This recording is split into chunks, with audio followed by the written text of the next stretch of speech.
حسب معمول اس کی آنکھ الارم سے پہلے ہی کھل گئی تھی۔ اپنی برابر میں سوئی رکشی اور دوسری طرف رانیہ کو دیکھا جو گھوڑے گدھے بیچے سو رہی تھیں۔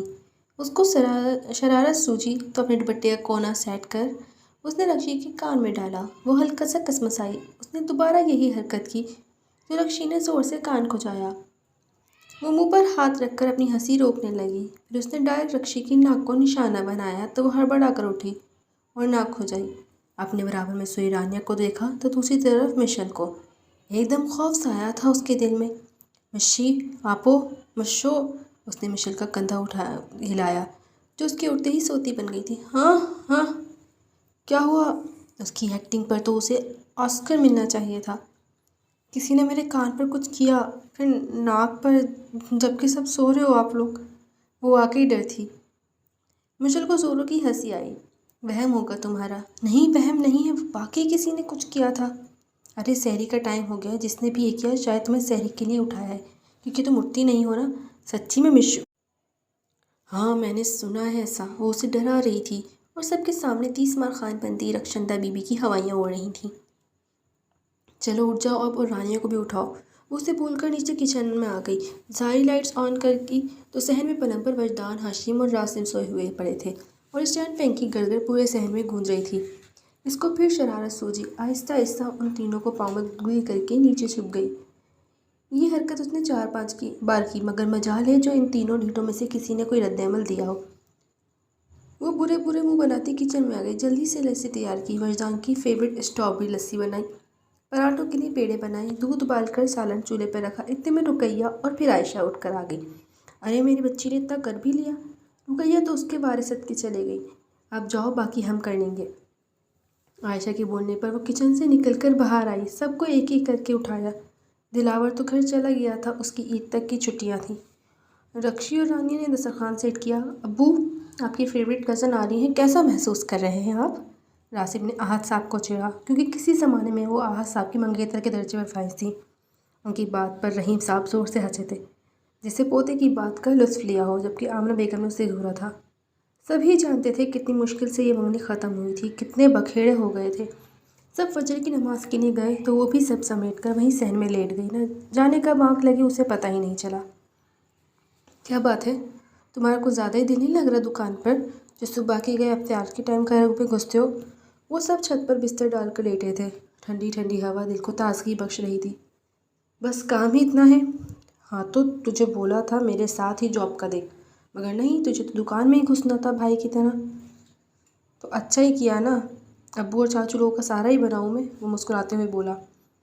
ہاں یہ ہے، مگر اتنا بھی کام نہ کر، روزہ بھی تو ہوتا ہے۔ روزہ تو سب کا ہوتا ہے، بلکہ ہم تو بہت سکون میں بیٹھتے ہیں اسی شاپ میں۔ ان کا سوچ جو روزے کی حالت میں ٹھیلے لگاتے ہیں، 1-1 روپے کے لیے دھکے کھاتے ہیں۔ وہ بس ڈرائیور، رکشے والے، فروٹ سبزی والے، مزدور جو روزے کی حالت میں بھاری وزن اٹھاتے ہیں، وہ لوگ روزہ تھوڑی رکھتے ہیں۔ ہاشم کے بولنے پر اس نے نفی میں سہ لایا۔ تجھے کیسے پتا کہ ان کا روزہ نہیں ہوتا ہوگا؟ 5 انگلیاں ایک جیسی نہیں ہوتی۔ ہم لوگوں کو حقیر سمجھتے ہیں، خود اے سی میں بیٹھ کر ان سے محنت والے کام کرواتے ہیں۔ کیا وہ جانور ہیں یا کیڑے؟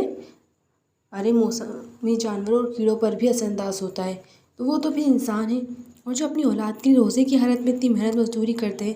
ہزاروں ایسے لوگ ہیں جو بے تحاشا محنت کرتے ہیں محض چند سو کے لیے، اور ہم انسان اتنے بے حس ہو چکے ہیں کہ ہم مہنگے سے مہنگے کپڑے پہنتے ہیں، بنا کسی بحث کے خرید کر مہنگے سے مہنگے ہوٹلوں میں جا کر کھانا کھاتے ہیں، بڑی بڑی عمارتیں بناتے ہیں، لیکن جب وقت آتے ہیں ان بیچاروں کو ان کے حق حلال کی اجرت کا، تو ہماری جیبیں تنگ ہو جاتی ہیں۔ نہ جانے کون کون سے قرضے چکانے آ جاتے ہیں۔ ہم انسان ڈرتے ہی نہیں ہیں آنے والے وقت سے۔ اگر روزے میں ہمیں کوئی زیادہ محنت والا کام کرتا دیکھتا ہے تو ہم بجائے اس کی مدد کرنے کے یہ بول کر آگے بڑھ جاتے ہیں کہ اس کا کون سا روزہ ہوگا؟ کیا وہ آپ کو آ کر بتائے گا کہ اس کا روزہ ہے؟ یہ تو اللہ اور اس کے بندے کا معاملہ ہے نا، یہ تو آپ کا فرض بنتا ہے نا کہ آپ اس کی زیادہ نہ صحیح تھوڑی سی مدد کرو۔ یہ تو ہے۔ ہاشم اپنی بات پر ہلکا سا شرمندہ ہوا۔ خیر ہے بھائی، اب سو جائیں، سورج چاچو آ جائیں گے تو ہم نے کالے پڑ جانا۔ راسم کو جو کب سے سونے کی کوشش کر رہا تھا ان کو اطلاع پہنچائی۔ میں تو جا رہا ہوں نیچے، تم لوگ سو جاؤ۔ وجدان ان کو شب بخیر کہتا نیچے چلا گیا۔ وہ نیچے اترا تو چہرے پر مسکراہٹ آئی تھی۔ محترمہ مشل صاحبہ صحن میں سوئی پڑی تھیں۔ کتنی پیاری تھی وہ، اسے کوئی اس کے دل سے پوچھتا۔ بچپن کا ساتھ، دوستی، محبت، پھر عشق، اتنے درجے اس نے ایسے ہی تو عبور نہیں کیے تھے۔ وہ اس کے معاملے میں تھوڑا عجیب سا ہو گیا تھا۔ مشن، اٹھو اندر جاؤ، اس نے آواز دی تو اس نے کسمسا کر آنکھیں کھولی۔ اٹھ جاؤ، ابھی دن نکلے گا تو نیند خراب ہوگی، اسے بول کر اس نے سلیپر اس کے پاس رکھی تو وہ اٹھ کر اندر بڑھ گئی۔ واہ بھئی، نیند اتنی ضرور ہے کہ ہمیں بھی اگنور کر دیا۔ اس کے بنا بات کیے جانے پر وہ ہلکا سا ہنسا تھا۔ سورج آہستہ آہستہ اپنا رخ دنیا کو دکھا رہا تھا۔ نیند نہیں آئی تو وہ قرآن پاک کی تلاوت کرنے لگا۔ کتنا سکون تھا اس وقت جب وہ اللہ سے محو گفتگو تھا۔ دل کی دنیا ہی بدلی ہوئی تھی۔ قرآن پاک کو سینے سے لگائے وہ آنکھیں موند گیا۔ دل کو سکون ملا تھا۔ اے اللہ، میرے حق میں سب بہتر کرنا، میرے پیاروں کو کوئی رنج نہ ہو بس۔ اس نے اٹھ کر قرآن پاک پر غلاف چڑھایا تھا اور اسے رکھا۔ گھڑی صبح کے 4 بجا رہی تھی۔ پورا گھر نیند کی وادی میں کھویا ہوا تھا۔ وہ تیار ہو کر باہر آ گیا۔ مارکیٹ کے سامنے ایک موٹر مکینک کی دکان تھی جس میں تقریباً 12 سال کا بچہ اس سے کام کرتا نظر آیا۔ اس کے دل کو کچھ ہوا تھا۔ کاکا، یہ کس کا بچہ ہے؟ پہلے تو کبھی نہیں دیکھا۔ وہ بائک پارک کرتا دکان کے مالک کے پاس آیا۔ الیک سلیک کے بعد اس نے پوچھا، ارے بس کیا بتاؤں، اس کے باپ کو دشمنی کی بنا پر قتل کر دیا ہے۔ 2 ہی بچے ہیں، دونوں چھوٹے۔ ماں نے دونوں کو کام پر لگا دیا اور خود زکوٰۃ خیرات لیتی ہے۔ ان کے بتانے پر اس کا دل افسوس میں گر گیا تھا۔ ان بچوں کا کیا تھا، ان بچوں کا مستقبل؟ نہ جانے کب اس کی آنکھ سے ایک آنسو اس کی داڑھی میں گما، وہ خود بھی نہیں جان پایا۔ اٹھ کر اس نے اس بچے کو پیار کیا تھا اور اس کے ہاتھ میں 1000 کا نوٹ تھمایا اور اوپر شاپ پر آ گیا۔ ہر روز وہ یعنی کتنے بچوں کو دیکھتا تھا جن کے ماں باپ ان کی خواہشات ایک بار میں ہی پوری کر دیتے تھے، جبکہ کچھ بچے ضروریات زندگی کو بھی ترس رہے تھے۔ اس نے دکان پر بیٹھنے کا فیصلہ ہی اس لیے کیا تھا کہ اسے لوگوں سے قریب رہنا تھا۔ وہ محدود نہیں رہ سکتا تھا، اسے کچھ کرنا تھا ان لوگوں کے لیے جن کا اللہ کے سوا کوئی نہیں۔ وہ معبود بے شک اپنے بندوں کو تنہا نہیں چھوڑتا۔ چلو بچوں، آ جاؤ سب جلدی سے۔ وہ سب اس وقت بڑے کمرے میں بیٹھے کلام پاک پڑھ رہے تھے۔ یوم کا معمول تھا۔ دادی، وجی بھائی نہیں آیا ابھی تک؟ آ گیا بھائی کی جان۔ وہ کمرے میں داخل ہوا تو کانوں میں سمیر کی آواز ٹکرائی تھی۔ وہ وہیں سے گود میں لے کر بیٹھ گیا۔